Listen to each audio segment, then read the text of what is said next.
Every day, educators face decisions that shape the future of their students. But too often, these decisions are based on intuition or tradition rather than on sound evidence. But what if you could change that? What if you could harness the power of data and research to not just improve, but transform teaching and learning in your school? Today, I'm excited to introduce you to the Evidence Empowered Educator method, which is designed to do exactly that.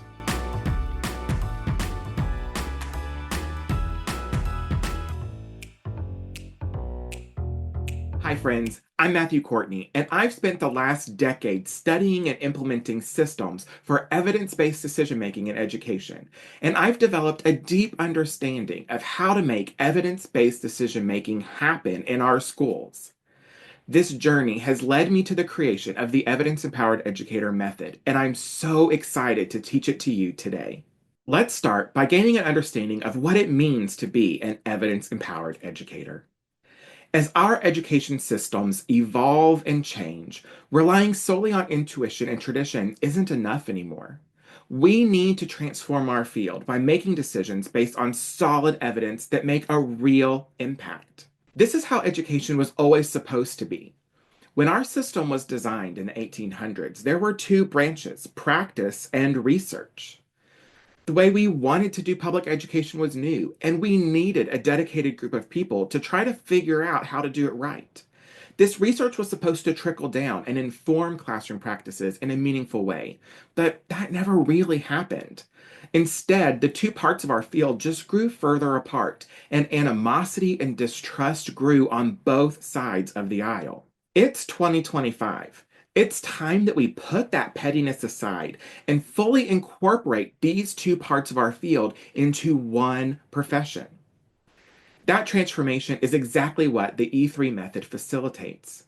It provides a structured approach to making educational decisions based on evidence, which can dramatically improve both student outcomes and teaching practices. The E3 method is structured around three foundational pillars: data analysis, research use, and continuous improvement systems. By implementing robust systems and procedures that support these pillars, this triumvirate significantly enhances decision making capabilities. Let's start with Pillar 1, data analysis. This first pillar focuses on the ability to interpret and utilize data to inform teaching strategies and student interactions. It's not just about collecting numbers for the sake of building a big database. It's about understanding what those numbers mean in the context of each learner and your broader educational goals. Most of us have been trained to look at data and ask general questions like, is this number higher or lower than last time? But the E3 method asks us to go deeper, to look at data with curiosity, and to use it to create new knowledge. It's less about quickly answering questions to complete a report, and more about engaging in a conversation with the data to see what it really has to tell us. Let's consider an example. It's common for educators to use data to identify patterns in student performance, which in theory can help in tailoring instruction to meet the needs of diverse learners. Often we look for expected patterns. We quickly check to see if our low income students are performing the same as our high income students, for example. But we can't change our society's economic model, so many of us simply answer the question, shrug our shoulders, and move on.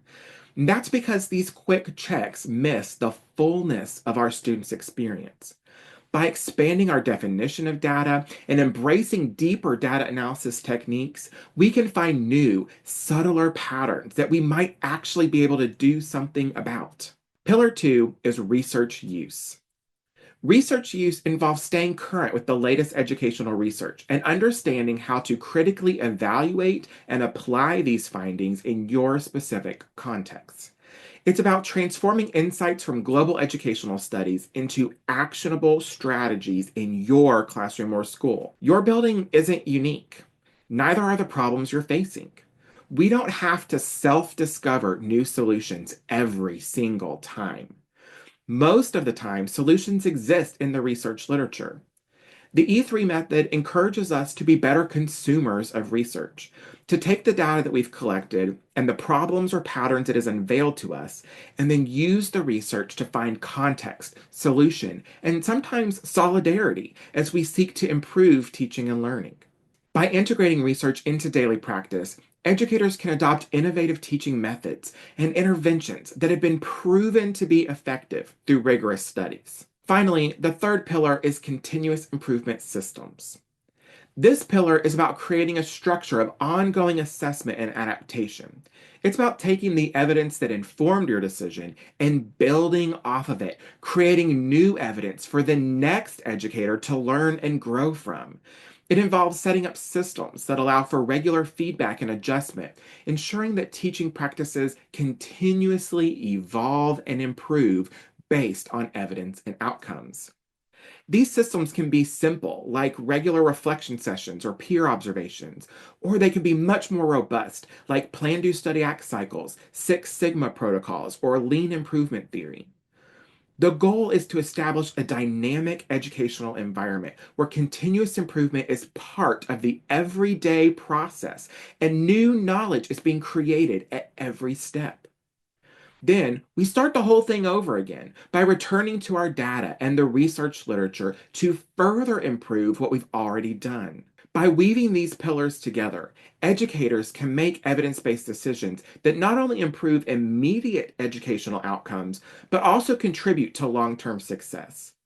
As educators become more proficient in these areas, they transition from consumers of evidence to creators of evidence, developing new insights that contribute to the broader field.